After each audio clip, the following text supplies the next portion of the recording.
My dear students, मैं आप लोगों को आज साइकोलॉजी के बारे में बताना चाहता हूं। आपको मालूम होना चाहिए, I am doctor Kamal Ali advocate and TGT. मैंने normal psychology, abnormal psychology and para psychology तीनों का स्टडी किया है। सिविल सर्विस में भी मैंने साइकोलॉजी रखा था, इसीलिए मैं आपको साइकोलॉजी के बारे में कुछ बताना चाहता हूं।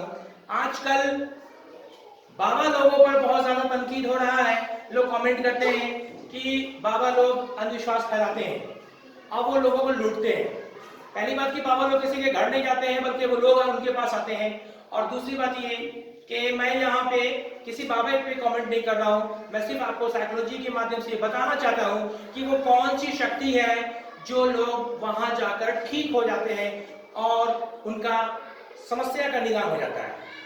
यहाँ ध्यान देने वाली बात यह है कि अगर किसी को भूत प्रेत दिखाई दे रहा है तो भूत प्रेत, जैसा कि साइंस जानता है, आप लोग भी जानते हैं कि भूत प्रेत तो होता ही नहीं है, लेकिन फिर भी किसी को अगर भूत प्रेत दिखाई दे रहा है तो इसका इलाज डॉक्टर नहीं कर सकता है। इसका इलाज बाबा अनजाने में कर देता है। जब वो बाबा आपको झाड़ फूक करता है या कोई तावीज गले में बांधता है या आपको धागा बांधता है, तो आपके मन में जो विश्वास है कि इसके जरिए मैं ठीक हो जाऊंगा, तो ये कहने के लिए अंधविश्वास है, लेकिन उसके अंदर का ये विश्वास आत्मविश्वास बन जाता है और उस भूत को भगा देता है जो भूत होता ही नहीं है। अगर इसी बात के लिए न्यूरोलॉजिस्ट के पास जाएंगे तो वो हमें डिप्रेशन की दवा देगा। इसी बात के लिए अगर हम चले जाते हैं साइकेट्रिस्ट के पास, वो हमें नींद की गोली दे देगा, क्योंकि ये पारासाइकोलॉजी के तहत बाबा लोग अनजाने में इलाज कर देते हैं। उन्हें नहीं पता कि जब वो अपना चमत्कार दिखाने का दावा करेंगे तो जो भूत के प्रेत के जादू टोने के चक्कर में पड़ा हुआ है उसे लगेगा कि मैं अब इसी के जरिए ठीक है रहा हूं। इसका मैं उदाहरण देने के लिए, समझाने के लिए आप लोगों को एक छोटी सी कहानी सुनाता हूं। एक डॉक्टर साहब अपने वाइफ के साथ फिल्म देखने के लिए गए। फिल्म देखते देखते वाइफ के सिर में बहुत तेज दर्द होने लगा, तो उस महिला ने कहा कि अब प्लीज चलिए, घर चलिए, मैं फिल्म नहीं देख सकती हूँ, मेरे सिर में बहुत तेज दर्द है।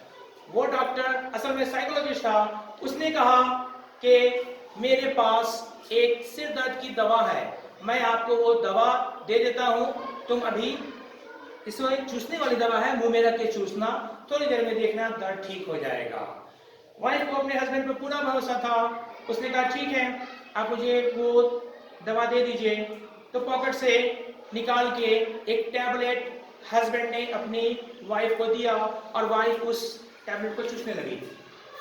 थोड़ी देर के बाद उस महिला ने कहा कि सचमुच मेरा दर्द अब ठीक हो गया, अब मैं आराम से फिल्म देख सकती हूँ।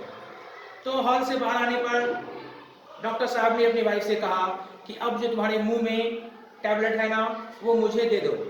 बोली क्यों, अब इसका आप क्या करेंगे? तो उसने कहा कि मैं अब वापस अपने कोट में इसे टाक लूंगा। असल में ये टैबलेट नहीं, कोट का बटन था।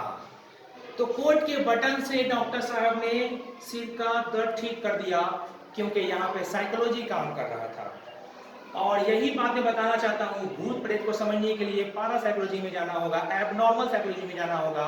और बाबा लोग बिना पारासाइकोलॉजी, एबनॉर्मल साइकोलॉजी पढ़े हुए, बिना समझे हुए भी उसी का इलाज वो कर देते हैं। इसलिए यहाँ पे कोई डॉक्टर काम नहीं आता और बाबा लोग काम आ जाते हैं। इसलिए अगर किसी का कोई अंधविश्वास के चक्कर में पड़ा हुआ है तो उसे पढ़ने दें। हाँ, अगर कोई लूट रहा है तो गलत कर रहा है, लेकिन कोई अगर फ्री में समाज सेवा के तहत ब्रेन वॉश कर देता है तो असल में वो साइकोलॉजिकल इलाज कर देता है। बस यही साइकोलॉजी के क्लास के लिए मैं आपको समझा रहा था। इसी के साथ मैं अपना साइकोलॉजी का क्लास खत्म करता हूँ। Okay, thank you, bye.